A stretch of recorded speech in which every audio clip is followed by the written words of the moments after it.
Welcome back. We are going to be a little bit more serious for our next conversation because it is a serious topic, but the joy is that I am sitting down with Christie Hind, who is the new director of the Summit County Children's Justice Center, and we are going to talk about awareness, about prevention, and about keeping our children safe in a world where opioids are a very real and present danger. Good morning, Christie. It's nice to see you. Thank you for coming. Congratulations on your new position. Thank you. I'm thrilled. And I'm so glad for you. Thank you. I'm really happy to be here. Always happy to remind people in our town that we are not an exception to the rule, that 1 in 4 girls and 1 in 6 boys will experience child abuse, sexual abuse and physical abuse. And sadly, even though we've got this beautiful mountain town, we're no exception to that rule. So the Children's Justice Center is there to really help these kids and families heal and get through that, and also to prosecute the cases, hopefully, and get perpetrators off the streets. So it's a very important and, like you said, serious topic. But what we have and what I'm learning every day, now that I'm week 2 on the job, is the number of committed professionals, experts in the field, and also community-based donors and people who are really, up to making the new center, which is really the thing I want to talk about, a best-in-class Children's Justice Center in Utah. The statistics are staggering. I mean, Yeah. I find that oftentimes in conversations like this, I'll find my mind kind of stop, and I'll stick a pin in 1 in 4 and 1 in 6, and I think that surprisingly. Hashtag me too. Right. Boys are not. Boys are involved in this, very involved in this, and are victims like girls. As you mentioned, you have an incredible cadre of people who are committed to this cause. Talk about what that means as you come into a new position. Obviously, it's not a new subject or a new realm for you, but by the same token, taking on the specifics of this place, like you say, no place is immune. Talk a little bit about what your. I always kind of try to put myself in the shoes of new job. Your brain is going, you've got ideas, you got the gig. I'm sure there were many other folks that would have loved to have garnered this position, and it's serious work that you're doing.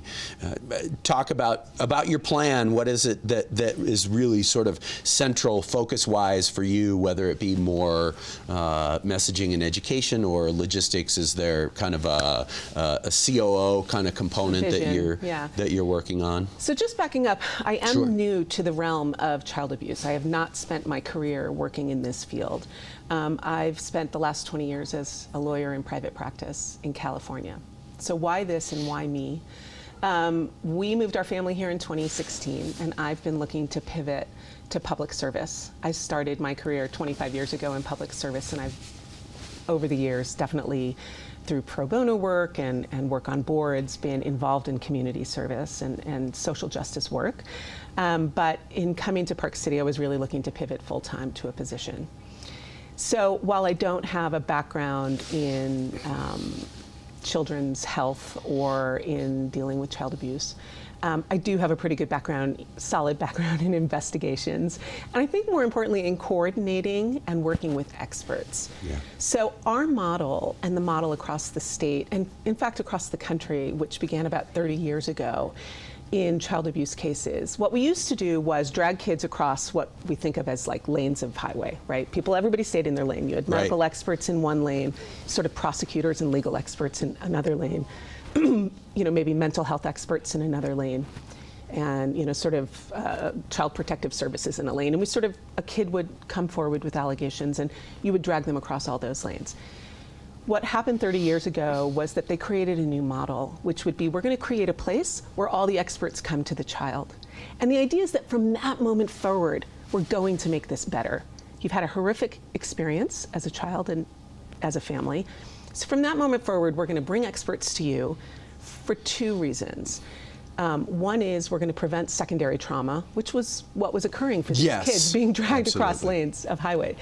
And secondly, we're going to have better outcomes. So prevent secondary abuse and trauma by virtue of having to go through tell your story multiple times, for example, as a child.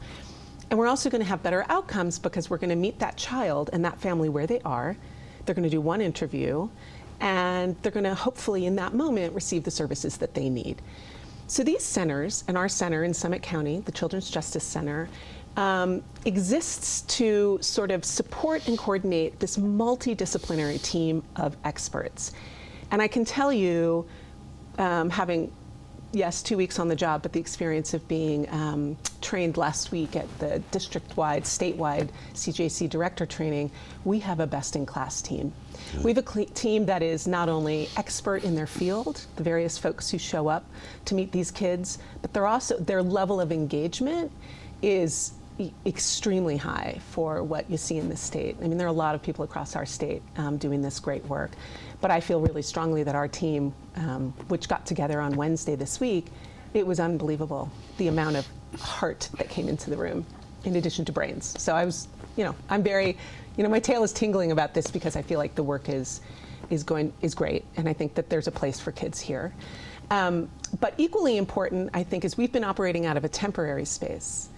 Unlike, most of the centers in Utah are in historic homes or homes. What you want is a home-like environment to receive a family going through something like this. And the Community for Children's Justice, which is the not-for-profit that exists to support the center in our work, is one of the most robust group of individuals, and they're doing the heavy lift to raise the funds to get our new building, which should close, fingers crossed, in about 2 weeks. By heavy lift, it's not just to buy the space, the building, which is known as the Zebra House. Many of your viewers will know it as the place where the zebra and the buffalo were roaming right at the intersection of the 80 and 40. So they are going to purchase that home and lease it to the county. No kidding. Which will then create the space for us. Know it well. And to receive our kids. And it's a really magical space and also very private. So there's the buying of the building, and then there's the retrofitting to create, to make it ADA compliant, for example, and to create a medical space and child-friendly space, and sort of the monitoring equipment that's necessary to interview the kids, and to get the disclosures, and then an endowment going forward. So these individuals, many of whom your folks will know, are out there raising funds, and really it's going to take the community to get everything together to make this happen. But I can't think of a better cause. We've got a lot of not-for-profits in town, all deserving, but creating a center where kids from Park City every year come. This isn't, and across Summit County.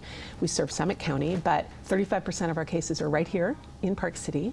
Wow. So you've got kids who are coming right now to the library, where they're receiving excellent care, and where we're getting good disclosures and being able to prosecute, but it's not the most private space, and it has a very temporary feel. So we have not achieved what is the state's goal of really creating a child-friendly, standalone place for this to occur. So I would ask your viewers to look at, Live PC, Give PC. We're going to be out there doing that. To look at the Community for Children's Justice, to meet our board members, to get involved. We're looking for board members, we're looking for volunteers, and most importantly, we're looking to get across the finish line so we can get this center up and running in 2019. So I have a lot to do. You have a lot. I'm going to be very busy. I was listening and I was kind of making the list. Talk a little bit about how this work melds a structural component of your expertise and your ability as a leader, as an organizer, but also when you mentioned bringing your team together, it was evident your vibe about the humanity of these people, and in the end, you have to marshal your skill set, but this is work for humanity and such an important component. I mean, it is work for humanity, and but. So bringing these folks together, it takes special people to do this work. We have law enforcement in this town, for example, who I'm starting to meet one-on-one on an individual level, and I'm blown away, not just by how skilled they are and how, long maybe they've committed their lives to the career of keeping us safe and what have you, but the commitment to the center by law enforcement is really key. Frontline experience is right? heavy. And they're investigators, and both Park City and Summit County, they work together. And I'm seeing teams of experts. The prosecutor we work out of, the center works under the auspices, if you will, of the county attorney's office. This model works and is only as good as your prosecutors are committed to it, because they charge the cases. We have unbelievable. I'm just now getting to sit in meetings and starting to work closely with these teams that have come together. We've got medical experts out of Primary Children's who get to serve our children, or who are committed to serving our kids, who come through the center. So I'm working with the best-in-class experts, not only across the state. We are ultimately under the Attorney General's office, and the folks from that office who are, heralding and shepherding this work are also just incredible. Yeah. So for me, the opportunity to bring these experts together, which is what I did historically as a trial lawyer, I got really good at not necessarily having the depth of knowledge to, understand a particular thing, but being able to get out of experts what was necessary. I think that's sort of my key skill here. And I've spent appreciable time on boards, not-for-profit boards. Yeah, I've been a board member. I've advised boards, even public company boards. So great stuff. Christie, I hate to interrupt, but we got to keep moving. Please come back and chat more. And before we go, tell folks where to interface with you on the web and how to get in touch. I will tell you that, but first and foremost, I want to announce that on October 27th, we will be having a community open house where we invite everyone to please come see the new facility, walk through, get a sense for what a child experiences when they come through.